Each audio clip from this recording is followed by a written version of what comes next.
ഭാരതത്തിൽ ചോരയൊഴുക്കാൻ വേണ്ടി പാകിസ്ഥാൻ പരിശീലിപ്പിച്ച ഭീകരർ ഇപ്പോൾ അവരുടെ രാജ്യത്തിന് തന്നെ ഭീഷണിയെന്ന പാക് പ്രധാനമന്ത്രിയുടെ രാഷ്ട്രീയ ഉപദേഷ്ടാവിന്റെ വെളിപ്പെടുത്തൽ. ഭാരതത്തെ തകർക്കാനുള്ള മുജാഹിദീനുകൾ പാകിസ്ഥാന്റെ ക്രമസമാധാനം തകർക്കുന്നു.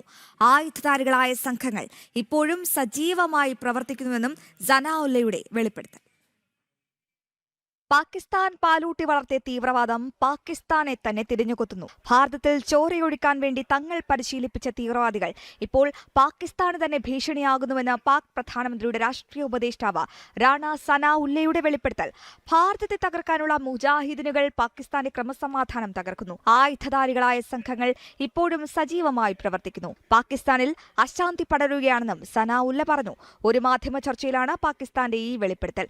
ഭീകരവാദികൾക്ക് കൃത്യമായ രാഷ്ട്രീയ ലക്ഷ്യങ്ങളോ പൊതുജന നന്മയോ ഇല്ലെന്നും അദ്ദേഹം കൂട്ടിച്ചേർത്തു. പാകിസ്ഥാനെതിരെ തന്നെ തോക്കെടുത്തിരിക്കുകയാണ് ഭീകരവാദികൾ. പാകിസ്ഥാനിൽ അശാന്തി പടരുന്നു. ഈ ആയുധധാരികൾ തങ്ങൾക്ക് വലിയ തലവേദന സൃഷ്ടിക്കുന്നുവെന്നും സനാഉല്ല തുറന്നു സമ്മതിച്ചു. പാക് അധീന കശ്മീരിൽ തെരഞ്ഞെടുപ്പുമായി ബന്ധപ്പെട്ട രൂക്ഷമായ ജനകീയ പ്രക്ഷോഭങ്ങളും അക്രമ സംഭവങ്ങളും നടക്കുന്നതിനിടെയാണ് ഭരണകൂടത്തെ പ്രതിരോധത്തിലാക്കുന്ന ഈ വീഡിയോ പുറത്തുവന്നത്. പാകിസ്ഥാന്റെ വിദേശ നയത്തെയും ഭീകരവാദങ്ങളെയും തുറന്നുകാട്ടുന്ന വാക്കുകളാണിവ. കൃത്യമായ രാഷ്ട്രീയ ലക്ഷ്യങ്ങളില്ലാത്ത ഈ ഗ്രൂപ്പുകൾ സാധാരണക്കാരെ മനുഷ്യ കവചമായി ഉപയോഗിക്കുകയാണെന്നും ഇവർക്കെതിരെ ശക്തമായ നിയമ നടപടി സ്വീകരിക്കുകയല്ലാതെ അധികാരികൾക്ക് മറ്റു വഴികളില്ല എന്നും സനാഉല്ല സമ്മതിക്കുന്നു.